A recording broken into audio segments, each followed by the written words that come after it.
Pola hunian. Dalam buku Indonesia dalam Arus Sejarah Jilid 1 diterangkan tentang pola hunian manusia purba yang memperlihatkan dua ciri-ciri khas manusia purba, yaitu 1. Kedekatan dengan sumber air. 2. Kehidupan di alam terbuka.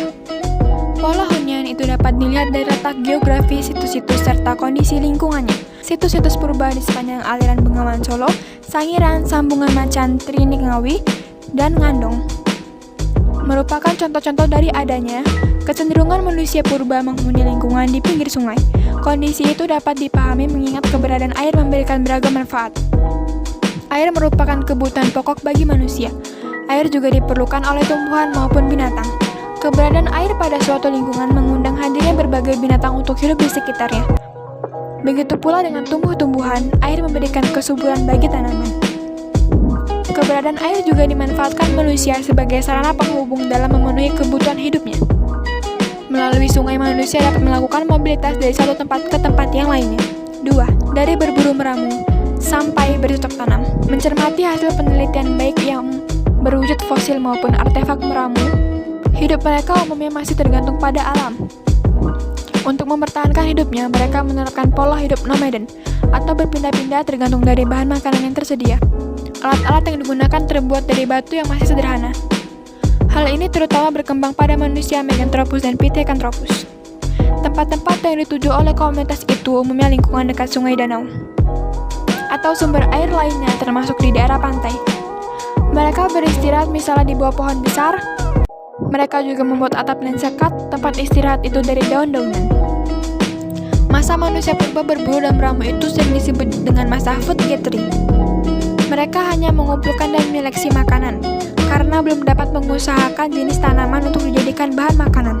Dalam perkembangannya, mulai ada sekelompok manusia purba yang bertempat tinggal sementara, misalnya di gua-gua atau di tepi pantai. Peralihan zaman Mesolothikum ke Neolothikum menandakan adanya sebagai pendukungnya, dari food gathering menuju food producing dengan Homo sapiens sebagai pendukungnya. Mereka tidak hanya mengumpulkan makanan, tetapi mencoba memproduksi makanan dengan menanam. Kegiatan bercocok tanam dilakukan ketika mereka sudah mulai bertempat tinggal. Walaupun masih bersifat sementara, mereka melihat biji-bijian sisa makanan yang tumbuh di tanah setelah terendam air hijau. Pelajaran inilah yang kemudian mendorong manusia purba untuk melakukan cocok tanam. 3. Sistem kepercayaan. Masyarakat zaman praksara, terutama periode zaman Neolothikum, sudah mengenal sistem kepercayaan. Mereka sudah memahami adanya kehidupan setelah mati. Mereka meyakini bahwa roh seseorang yang telah meninggal akan hidup di alam lain. Oleh karena itu, orang yang sudah meninggal akan senantiasa dihormati oleh sanak kerabatnya. Terkait dengan itu, maka kegiatan ritual yang paling menonjol adalah upacara penguburan orang meninggal. Dalam tradisi penguburan ini, jenazah orang yang telah meninggal dibekali berbagai benda dan peralatan kebutuhan sehari-hari. Misalnya barang-barang perhiasan, priok, dan lain-lain dikubur bersama mayatnya.